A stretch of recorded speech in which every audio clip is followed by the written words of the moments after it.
As the Trojan army broke into the Achaean camp and started setting fire to the Achaean ships, Achilles' relative and his best friend Patroclus decided to act and try to save his comrades from total disaster.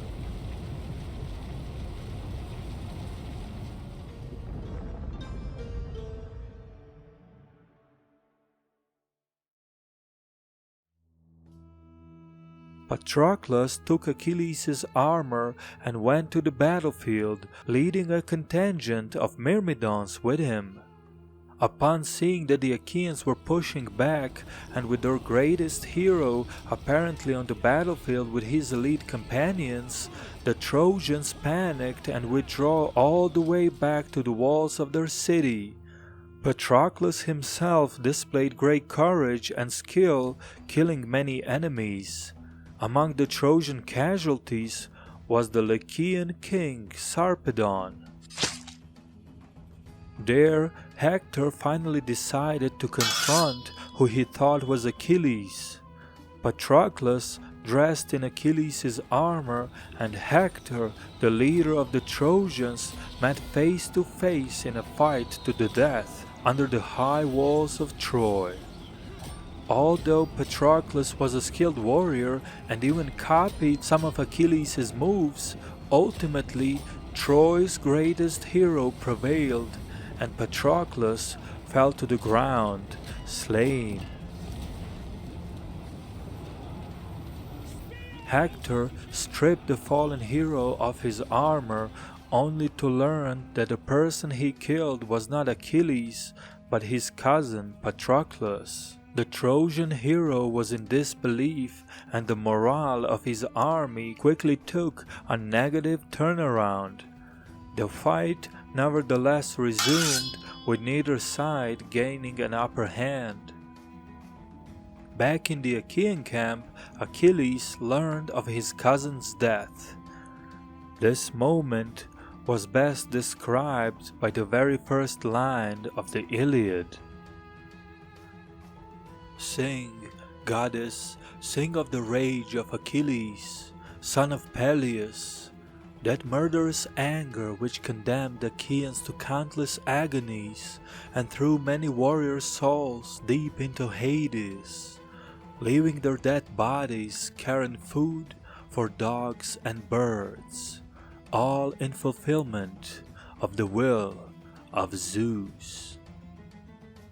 It is hard to attest what Achilles felt at that moment, likely stuck between sadness and rage. He swore to kill Hector in revenge and subsequently met with Agamemnon. The king agreed to return Briseis back to Achilles untouched, and the greatest among the Greek heroes was back on the battlefield. The struggling Trojans were once again being pushed against the city walls and soon retreated inside the city. The Achaeans were victorious once again on the field of battle, and Achilles was marching towards the gates of Troy. In front of those gates was the Trojan prince Hector, ready for the final showdown against an arch enemy. The best warrior among the Achaeans, the greatest hero of the Trojan War, Achilles, stood against the greatest Trojan warlord, the favorite son of Priam and the successor to the throne of Iliad. What followed was the legendary battle and fight to the death between two of the greatest heroes, the most recognizable event of the Trojan War, and a tale passed among the generations. Victorious was Achilles.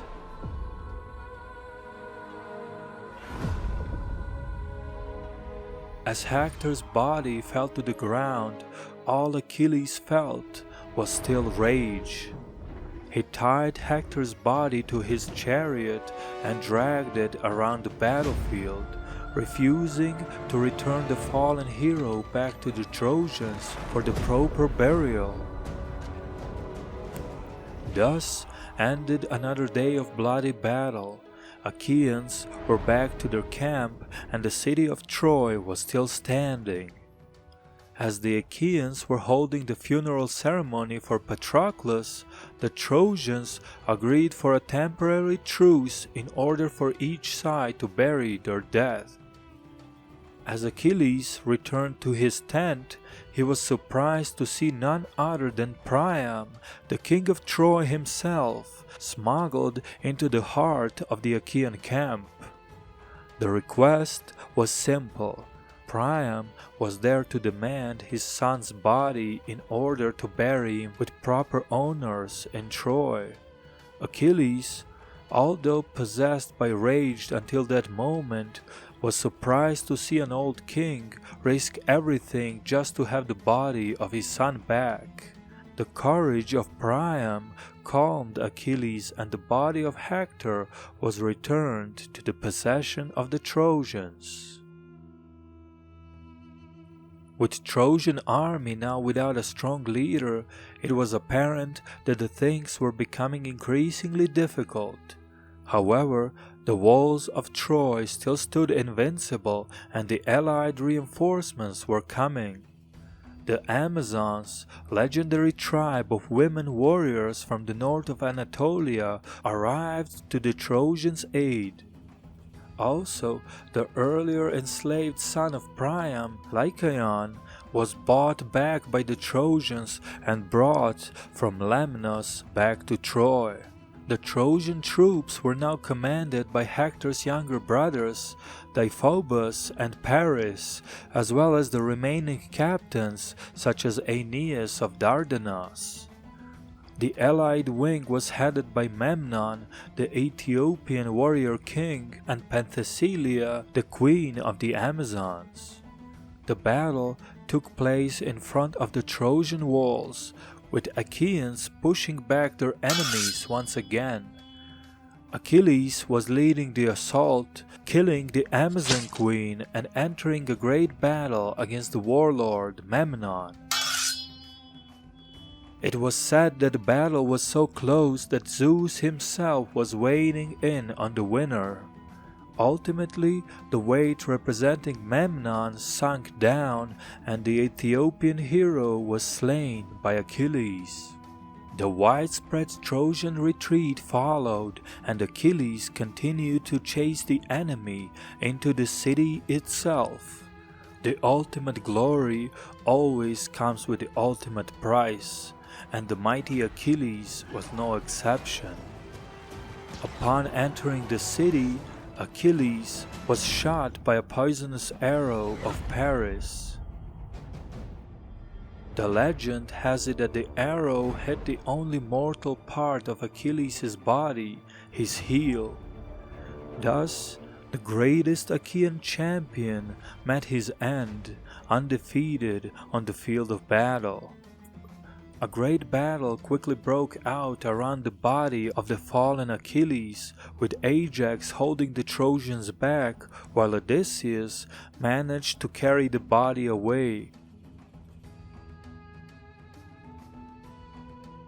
The Achaeans, back to their camp, were holding funeral ceremony for their greatest warrior. Upon deciding who should receive Achilles' armor, Odysseus and Ajax emerged as the prime candidates. The decision was ultimately favorable to Odysseus, while Ajax fell into deep depression. And the next morning, the Achaeans found the great Ajax dead, learned that he had committed suicide. The Achaeans were now desperate, since despite the heavy losses on both sides, the city of Troy was still standing, and many of the Achaean leading warriors were now resting in Hades. Philoctetes, by now almost forgotten prince that was sent off to the island of Lemnos after a snakebite, still possessed the bow and arrow of Heracles, which by prophecy was necessary in order for the city of Troy to fall. mission under Odysseus and Diomedes was dispatched to the island, and the healed Philoctetes was brought to the battlefield of Troy. Along with Philoctetes, Achilles' young son Neoptolemus arrived from the Skyros island despite basically still being underage for military. Trojans, on the other hand, received their last piece of reinforcements, a significant contingent of Ketaioi, presumably the declining Hittites. The contingent arrived with Eurypylus, son of Telephus, the Mycenaean king from the beginning of the story, with the rushed Achaean expedition. The Trojan army sallied out once more, with Paris and his brothers leading the defense of Troy, flanked by the Dardanian contingent on one side and Mysians and Ketaioi on another. The Achaean army pushed hard, and after a long and indecisive battle, the Greeks started getting an upper hand. Achilles' son Neoptolemus distinguished himself on the field of battle, killing Eurypylus and causing the Trojan army to retreat. This time, even the Prince Paris couldn't escape the Achaean rout. He was hit by an arrow of Heracles fired by Philoctetes and was mortally wounded. Once again, the Trojans managed to retreat to the city with the majority of their army. Prince Paris, however, would not survive, and his brother Deiphobus was left as one of the only remaining Trojan leaders. It was at this time that the Achaeans grew seriously frustrated, being unable to breach the city walls, with many within the army wishing to return home. While the Achaean leaders were arguing about their next move, Odysseus was distanced in the side, drawing a stratagem in the sand. When he was approached, the drawing on the sand was a picture of a horse. Odysseus managed to convince the rest of the leaders to build a huge wooden horse, shallow on the inside. After a long debate, Odysseus' proposition was ultimately accepted, and a huge wooden horse was built. It was made to look like a gift to the gods, praying for calm sea so that the Achaean fleet could safely return home. The Achaean camp was subsequently disbanded, and the fleet left the Trojan beach, harboring on the nearby island of Tenedos. A few dozen Greeks were hidden inside the horse, including Odysseus, Diomedes, Menelaus, Neoptolemus, Philoctetes, and others. The next day, the Trojans once more sallied out of their walls, but surprisingly encountered no Achaean army, no camp, and no ships, just an empty beach and a big wooden horse. An inscription on the horse was visible, and it read, "The Achaeans dedicate this thank offering to Athena for their return home." The Trojans debated on what to do with the horse, with priest Laocoon and Cassandra, Priam's daughter, being against bringing it into the city. Ultimately, it was decided that the horse would be claimed as a trophy, and it was brought inside the walls of Troy. A major victory celebration followed and continued well into the night. Deiphobus decided that now he wanted to marry Helen, and the wedding celebration was quickly set up as well. The Dardanian leader Aeneas, after briefly joining the party, decided against staying in Troy overnight and moved to the nearby Mount Ida with his companions. At midnight, an Achaean spy gave the signal, and the Achaean fleet started moving from Tenedos back to the Trojan beach. The soldiers stationed inside the horse subsequently sneaked out and killed the guards, obtaining control of the gates. Once the Achaean army unloaded from the ships, the gates of Troy were opened, and Agamemnon ordered the ultimate assault. Blood ran in torrents, drenched was all the earth, as Trojans and their alien helpers died. Here were men laying quelled by bitter death, all up and down the city in their blood. The Trojans fought back fiercely despite being disorganized and leaderless, but ultimately there was nothing to save them against the Achaean onslaught. Deiphobus tried to rally his loyalists in order to fight back, but he was soon overpowered and slain by Menelaus. Even late Hector's newborn son, Scamandrius, nicknamed Astyanax, was shown no mercy. The child was taken from his mother and Hector's widow, Andromache, and thrown down from the city walls. King Priam fled to the altar of Zeus, praying for the divine help.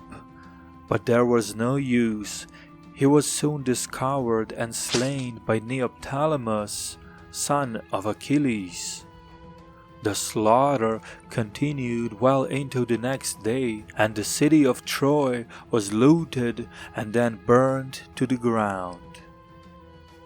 After 10 years of merciless war, and with heavy losses on both sides, the Achaeans finally emerged victorious, recapturing the beautiful Helen, and the once invincible city of Troy was no more. The story of the Trojan War would be orally passed for generations long after the linear B script of the Mycenaean Greece ceased to exist, until the invention of the Greek alphabet, when it was immortalized in Homer's Iliad. Heroes such as Achilles, Hector, Odysseus, Paris, Agamemnon, Diomedes, Aeneas, and many others are well known to this day thanks to this legendary war, never to be forgotten. After the city of Troy was destroyed, the Achaeans celebrated the victory and decided it was finally time to return home. This, however, would not go so simple and would trigger an entirely new series of events, but that's something that we'll talk about in one of the future episodes. Please consider subscribing and sharing the video, as this is a one-person production and it greatly helps the visibility of the channel. Special thanks to History with Sai, Nico, Panayotis Yiannopoulos, Fred Leckie, and Estate Care for their continuous support. If you wish to become a Patreon member, please click the link in the video description. This was WanaxTV, and we'll see you again soon.